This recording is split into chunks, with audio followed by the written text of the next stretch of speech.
بسم اللہ الرحمن الرحیم۔ السلام علیکم ڈیئر اسٹوڈنٹس، امید ہے آپ لوگ ٹھیک ہوں گے اور آپ لوگوں کی زندگی خوشیوں کے ساتھ گزر رہی ہوگی۔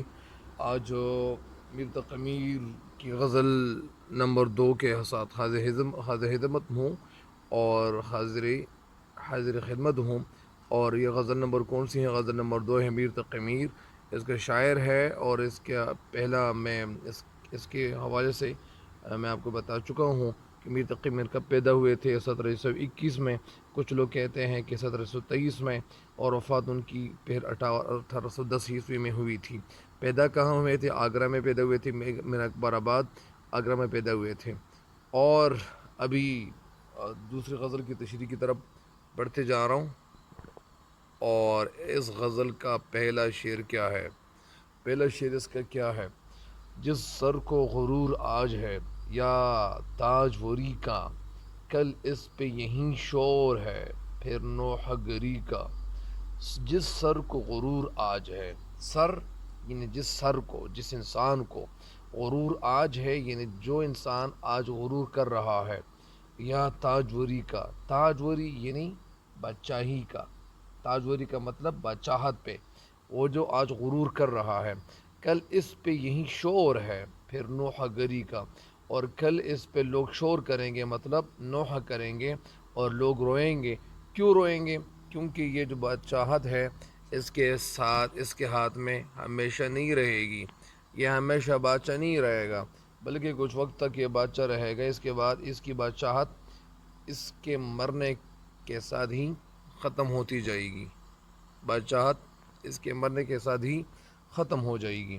تو اس شعر کی تشریح میں ڈیٹیل میں آپ کو سمجھاتا ہوں کہ اس شعر کی تشریح اصل میں کیا ہے اور کیا نہیں ہے۔ اچھا، تو آپ لوگ ایسا کریں کہ سب سے پہلے الفاظ کی طرف توجہ دیں۔ یا کے معنی کیا ہے؟ یا کے معنی ہے یہاں، مراد یعنی اس دنیا میں۔ تاجوری، سر پہ تاج رکھنا یا سر پہ تاج پہننا۔ تاجوری، سر پہ تاج رکھنا یا سر پہ تاج پہننا، یا بادشاہی، مراد بادشاہی ہے۔ کل اس پہ یہیں نوحہ گری، نوحہ گری کسی کی موت پر رونا پیٹنا، ماتم کرنا۔ تو اس بند کی نہیں، سوری، معذرت خواہ ہوں، اس شعر کی تشریح کیا ہے؟ اس شعر میں شاعر کے حوالے سے، یا اسی طرح اس شعر کے حوالے سے میں آپ کو تشریح بتا رہا ہوں کہ یہ تشریح اس کی کیا ہے۔ اس کا مفہوم یہ ہے کہ اس دنیا میں اگر آج کسی شخص کے سر میں اپنی بادشاہت کا غرور سمایا ہوا ہے، تو اسے جان لینا چاہیے کہ کل یہیں اس کی موت پر ماتم اور رونے پیٹنے کا شور مچا ہوا ہوگا۔ مطلب کیا ہے؟ یعنی تشریح اس کی یہ ہے کہ یہ ایک حقیقت پہ مبنی بات ہے کہ شاعر معاشرے کے عام لوگوں کی نسبت زیادہ حساس اور دردمند دل کا ہوتا ہے، یعنی وہ زیادہ حساس ہوتے اور دردمند دل رکھنے والا وہ ہوتا ہے۔ تو وہ کہنا کیا چاہتے ہیں، وہ سمجھانا کیا چاہتے ہیں، وہ لوگوں کو بتانا کیا چاہتے ہیں؟ وہ کہتے ہیں کہ وہ خود پہ گزرنے والی مختلف کیفیات اور اپنے گرد و پیش وہ جو ادھر ادھر واقعات رونما ہوتے ہیں، حالات و واقعات کا دوسروں کی نسبت زیادہ اثر قبول کرتا ہے، زیادہ اثر لیتا ہے، اور اپنے جذبات و احساسات کو اپنے شعار کے ذریعے دوسروں تک سمجھانے کی کوشش کرتے ہیں۔ اور اسی کیفیت کو ساحر لدھیانی اس کیفیت کا اظہار کچھ اس طرح کرتے ہیں: دنیا نے تجربات و حوادث کی شکل میں، دنیا نے تجربات و حوادث کی شکل میں جو کچھ مجھے دیا وہ لوٹا رہا ہوں میں، جو کچھ مجھے دیا وہ لوٹا رہا ہوں میں۔ تو میر تقی میر کا جو دور تھا وہ سیاسی لحاظ سے انتشار اور افراتفری کا دور تھا۔ ہندوستان میں مغل سلطنت زوال کا شکار تھی۔ 1707 میں اورنگزیب کی وفات کے بعد اس زوال میں اس وقت شدت اور تیزی آ گئی تھی، جب مغل شہزادوں میں وہ ایک دوسرے کے ساتھ کھینچتانی شروع ہوئی تھی، اور ایک دوسرے کو قتل کرنا، آنکھوں میں پھر سلائیاں پھروا کر اندھا کرنا، یہ قید کر دینا عام سی بات بن گئی تھی۔ تخت و تاج حاصل کرنے کے لیے محلیاتی سازشیں اور امراء اور وزرائے سلطنت جوڑ توڑ اس حد تک پہنچ گیا تھا کہ تخت و تاج پر لوگ قابض ہو جاتے۔ آج کے شہنشاہ ہندوستان کا سر اگلے روز کسی چوک میں لٹکا ہوا عبرت کا منظر پیش کر رہا ہوتا. یعنی جو آج بادشاہ ہوتا تو اس کی بادشاہت یعنی کل وہ ختم ہو چکی ہوتی. اس کا سر کیا ہوتا, کہاں ہوتا, اگلے روز کسی چوک میں لٹکا ہوا عبرت کا منظر پیش کر رہا ہوتا. اور لوگ پرانے بادشاہ کو بھول جاتے تھے اور نئے بادشاہ جو مقرر کیا جاتا تھا اس کی جشن مناتے تھے. تو اس پس منظر میں میر تقی میر کے زیر نظر جو تشریح ہے اس کی اگر یہ مفہوم بیان کی جائیں یا تفہیم بیان کی جائیں تو اس کے دو ایسپیکٹس, دو پہلو ہمارے سامنے وہ آتے ہیں. یعنی جس طرح میر نے سمجھانے کی کوشش کی ہے ایک پہلو یہ ہے کہ تخت و تاج یا حکومت اور اقتدار پر فخر غرور کرنا اور صاحب تاج و تخت کا یہ سمجھ لینا کہ حکومت کا یہ تاج ہمیشہ اس کے سر پہ رہے گا, تو یہ کیا ہے, یہ نادانی کے علاوہ اور کچھ نہیں ہے.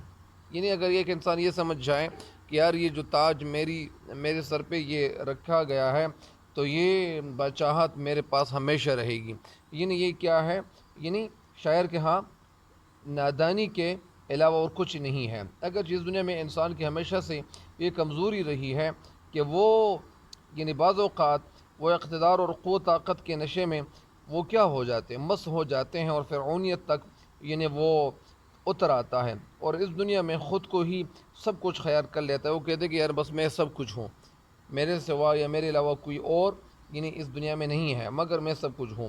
مگر وہ یہ بات بھول جاتا ہے کہ اس کے اقتدار اور قوت, طاقت, مال و دولت, جائیداد, یہ ساری ناپائیدار اور فنا ہونے والی چیزیں ہیں.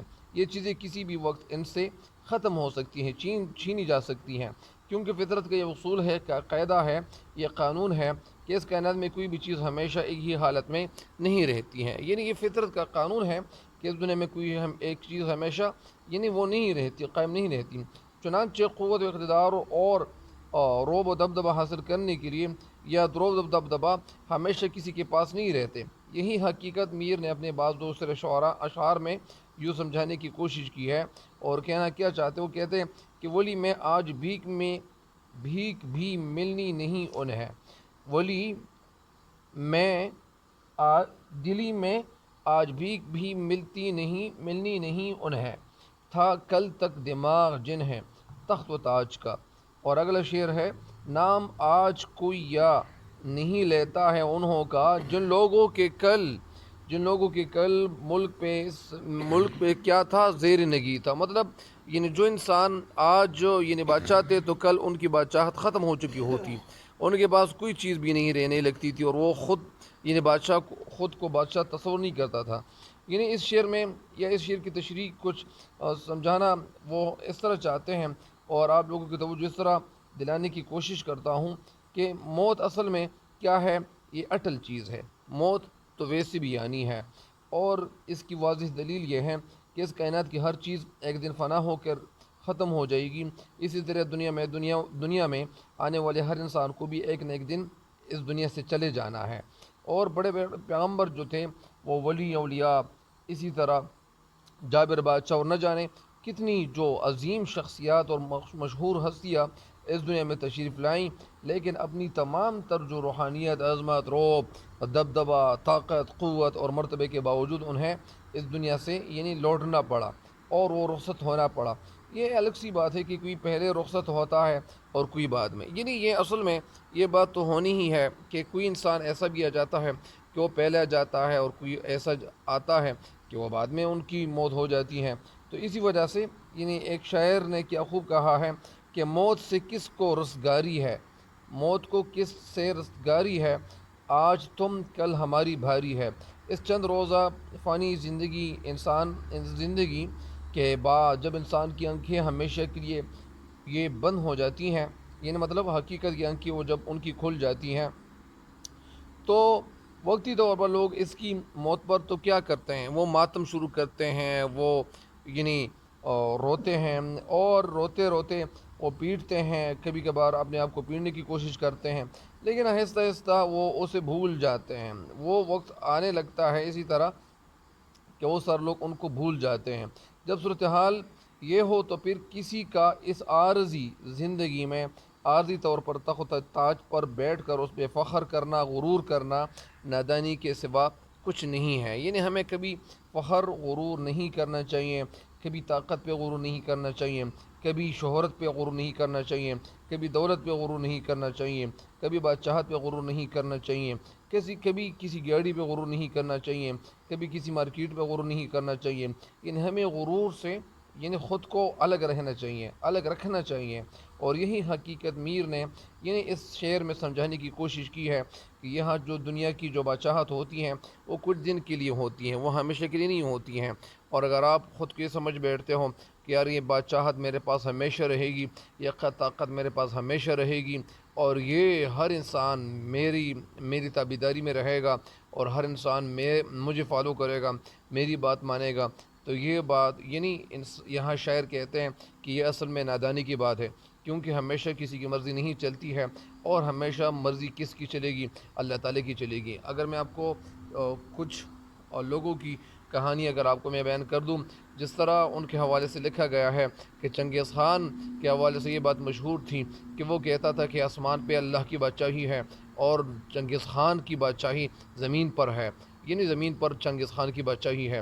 وہ یہی کہتے تھے، یہی بات کہا کرتا تھا، اور یہی کہتے تھے کہ یار یعنی یہ جو بادشاہی ہیں، مطلب ان کے حوالے سے یہ بتایا جاتا ہے، کتابوں میں لکھا گیا ہے کہ اس نے یا انہوں نے 83 لاکھ لوگوں کو یعنی 83 لاکھ لوگوں کو قتل کیا ہوا تھا، ختم کیا ہوا تھا، اس دنیا سے فنا کر دیا تھا۔ لیکن ہوا کیا تھا، پھر جب وہ مر جاتا ہے تو اس وقت ان کے ساتھ کیا ہوتا ہے؟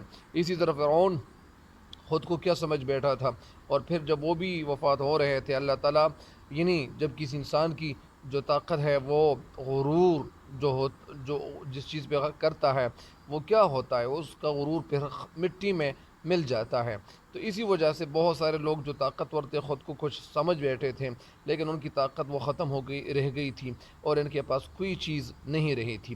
تو اسی وجہ سے اس شعر کا مطلب یہی ہے کہ ہمیں کبھی کسی چیز پہ، کبھی کسی طاقت میں، کبھی کسی اقتدار میں آ کر، کبھی کسی پوسٹ پہ آ کے ہمیں غرور سے کام نہیں لینا چاہیے، بلکہ عاجزی اختیار کرنی چاہیے۔ اگر میں آپ کو یہ بھی بتا دوں کہ ایک مولوی صاحب کہہ رہے تھے کہ جب ہمارے آقا نامدار حبیب کردگار حضرت خاتم الانبیاء حضرت محمد مصطفیٰ صلی اللہ علیہ وآلہ وسلم اللہ تعالیٰ کے پاس تشریف لے گئے، اللہ تعالیٰ نے ان کو اپنی طرف بلایا تھا، تو اس وقت ہمارے پیارے نبی صلی اللہ علیہ وسلم سے جب دریافت کیا جاتا ہے کہ آپ کیا چیز لے آئے ہو، تو ہمارے پیارے آقا نامدار حبیب کردگار حضرت محمد مصطفیٰ حضرت خاتم الانبیاء صلی اللہ علیہ وسلم فرمانے لگتے ہیں کہ میں اے اللہ تیرے لیے اپنے ساتھ عاجزی لے آیا ہوں، یعنی عاجزی، اور وہ عاجزی ایسی تھی کہ وہ عاجزی ہمارے رب کو، اللہ تعالیٰ کو پسند آ جاتی ہیں، اور پھر یہی ہوتا ہے۔ تو اصل میں عاجزی انسان کی یہ کیا ہونی چاہیے؟ یہی عادت اپنانا چاہیے انسان کو، اور ہمیشہ عاجز ہی رہنا چاہیے۔ تو اسی شعر کا یہی ماحصل ہے، یہی اس کا خلاصہ ہے، یہی اس کی تشریح ہے۔ اور اپنے رتبے پہ، اپنی جلال پہ اور اپنی طاقت پہ کبھی غرور نہیں کرنا چاہیے، اور ہمیں کرنا کیا چاہیے؟ ہمیں ہر وقت اللہ تعالیٰ کی عبادت کرنی چاہیے۔ جب ہم انسان اس دنیا میں آ جاتے ہیں، مثال کے طور پر اگر ہم کبھی سوچیں کہ میرے پاس جو طاقت ہے، میرے پاس یہ طاقت ہے، قوت ہے، یہ ہمیشہ رہے گی، تو یہ شاعر کے ہاں یہ نادانی کی بات ہے۔ اسی وجہ سے اگر انسان سوچیں، تھوڑا سا سوچیں کہ مثال کے طور پر میرے پاس ابھی طاقت ہے، تو میں اس طاقت کو اللہ تعالیٰ کے احکام کے مطابق، حضرت محمد صلی اللہ علیہ وسلم کے خوبصورت طریقوں کے مطابق میں استعمال کر کے رہوں گا، یعنی حضرت خاتم الانبیاء صلی اللہ علیہ وسلم کے مسنون طریقوں کے مطابق یعنی اسی طاقت کو استعمال کرتا رہوں گا۔ اسی وجہ سے میں 5 وقت نماز پڑھتا رہوں گا۔ صرف رمضان کے مہینے میں مطلب یہ نیک کام نہیں کروں گا، بلکہ ہمیشہ کے لیے میں نیک کام کرنا شروع کروں گا۔ اسی وجہ سے میں اللہ تعالیٰ کو راضی کر کے رہوں گا۔ تو اسی وجہ سے یعنی ہر انسان، اسی حوالے سے ایک شعر ہے کہ خدا کو بھول گئے ہیں لوگ فکری روزی میں، خدا کو بھول گئے ہیں لوگ فکری روزی میں، رزق کا خیال ہے رازق کا کچھ خیال نہیں ہے، تو رازق کا کچھ خیال نہیں، تو یہ اس شعر کا مطلب ہے۔ تو اسی وجہ سے بہت سارے لوگ ایسے ہوتے ہیں کہ وہ اللہ تعالیٰ کو بھول جاتے ہیں، وہ اسی فکر میں رہتے ہیں کہ میں کتنا کماؤں گا، کتنے پیسے کماؤں گا، اپنے بیٹوں کا مستقبل یا ان کی مستقبل یا اسی طرح ان کی زندگی خوبصورت بنانے کے لیے وہ فارن کنٹریز کا رخ کرتے ہیں، وہاں پیسے کما کے وہ اپنے بیٹوں کے لیے وہ تو یہاں پہ لے آتے ہیں، لیکن بہت سارے والدین ایسے ہوتے ہیں کہ جب وہ یہاں اپنے ملک واپس آ جاتے ہیں، ان کا جو سرمایہ ہوتا ہے، ان کے جو بچے ہوتے ہیں، وہ بیچارے یعنی کسی اور کا ہو چکے ہوتے ہیں، کسی اور کے اس لیے ہو چکے ہوتے ہیں، مطلب یعنی اس معاشرے میں یعنی وہ اپنی اولاد کو اس طرح وہ وقت نہیں دے چکے ہوتے، نہیں وقت دے چکے ہوتے ہیں، بلکہ ان کی جو اولاد ہوتی ہیں وہ یعنی ختم ہو چکی ہوتی ہے۔ مطلب اس کا یہ ہے کہ ہمیں صرف پیسوں کے ساتھ ساتھ یعنی اپنی اولاد کی فکر کرنی چاہیے، اور ان کی صحیح تعلیم کے حوالے سے سوچنا چاہیے، تاکہ ہم ان کو یعنی صحیح زیور تعلیم سے آراستہ کریں، بلکہ ان کو اخلاق بھی سکھائیں، اور اگر وہ اخلاق ان کو وقت پہ نہیں سکھائے جائیں تو پھر ظاہری بات ہے کہ وہ مطلب غرور کرے گا۔ اسی وجہ سے اگر ان کے پاس پیسے آ جائیں گے تو ان پیسوں کا غلط استعمال کرے گا، لیکن اگر وہ پیسے کمائے گا نہیں، ان کا پسینہ یعنی کسی چیز پہ یعنی وہ نہیں بہے گا، تو ظاہری بات ہے کہ یہ وہی ہوگا، یعنی مطلب اس کا یہ ہے کہ وہ انسان پھر یعنی اسی طاقت کو غلط استعمال کرنا شروع کرے گا، اور بہت سارے لوگ جو ہوتے ہیں تو ان کی طاقت کے آگے وہ سر جھکانے پہ مجبور ہو جائیں گے۔ تو اسی وجہ سے ہر انسان کو یہی سوچنا چاہیے، اسی بات پہ عمل کرنا چاہیے کہ میں کیا ہوں، میں کیا نہیں ہوں، کیا تھا کیا نہیں تھا۔ تو اسی وجہ سے اگر ایک انسان اپنی پیدائش پہ توجہ دے، یا اسی وجہ سے جب وہ پیدا ہوا تھا کتنا کمزور تھا، وہ اٹھ نہیں سکتا تھا، کھانا ان کی ماں ان کو دیتا تھا، اسی وجہ سے ان کے اندر اتنی طاقت نہیں تھی، اس بچے کے اندر اتنی طاقت نہیں تھی کہ وہ چل سکتا تھا، لیکن اللہ تعالیٰ نے اس بچے کو یعنی مطلب محفوظ رکھا، حفاظت میں رکھا، ان کا جو رزق تھا یا ان کے لیے جو رزق اللہ تعالیٰ نے مقرر کی ہوئی تھی تو وہ مسلسل ان کو پہنچتی رہی۔ اسی وجہ سے ہر انسان کو سوچنا چاہیے۔ تو مجھے امید ہے کہ اس شعر کی تشریح آپ کو سمجھ آ گئی ہوگی، اور اس شعر کے ساتھ ایک اور شعر ہے کہ اے حب جاہ والو، اے حب جاہ والو جو آج تاجور ہے، اے حب جاہ والو جو آج تاجور ہے، کل اس کو دیکھو تم نے تاج ہے نہ سر ہے، تو کل اس کو دیکھو تم نہ تاج ہے نہ سر ہے۔ مطلب یعنی جو آج ان کے پاس جو کچھ طاقت ہے تو یہ تو ان کے پاس آج ہی یہی طاقت رہے گی، لیکن کل پتہ نہیں کیا ہوگا۔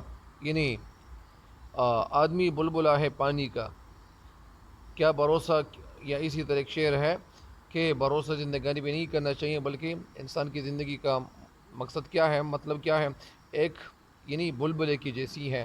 تو اسی وجہ سے ہر انسان کو اللہ تعالیٰ کی عبادت کرنی چاہیے، اور خود کو ضائع نہیں کرنا چاہیے، بلکہ ان کو کرنا یہ چاہیے کہ وہ صوم و صلات کا پابند رہیں، اور ہر وقت اللہ تعالیٰ کی یاد میں خود کو یعنی گھم رکھیں، اور اللہ تعالیٰ کی یاد سے غافل نہ رہا کریں۔ تو مجھے امید ہے کہ وہ انسان کبھی یعنی راہ راہ سے کبھی بے راہ نہیں ہوگا، یعنی وہ گمراہ کبھی نہیں ہوگا، تو ان کی زندگی پھر سدھرے گی، اور ان کی زندگی کبھی ایسی نہیں ہوگی کہ کل لوگ ان سے خفا ہوں گے، بلکہ ان کے والدین بھی ان سے خوش ہوں گے، اور سارے لوگ اور ساری دنیا کے لوگ بھی ان سے خوش ہوں گے۔ تو مجھے امید ہے کہ آپ اس شعر کی تشریح سے فائدہ ضرور اٹھاؤ گے۔ تو اس شعر کی تشریح تھوڑی سی تفصیل میں چلا گیا تھا، لیکن مجھے امید ہے کہ اس شعر کی تشریح آپ کے ذہن میں بیٹھ چکی ہوگی۔ اللہ تعالیٰ ہم سب کو اس دنیا سے کامل ایمان کے ساتھ رخصت فرمائیں۔ تب تک کے لیے اجازت چاہتا ہوں، اللہ نگہبان۔ لیکن میں اس چینل کو اور اس چینل کے لنکس کو اپنے دوستوں کے ساتھ ضرور شیئر کریں۔ تب تک کے لیے اجازت چاہتا ہوں، اللہ نگہبان۔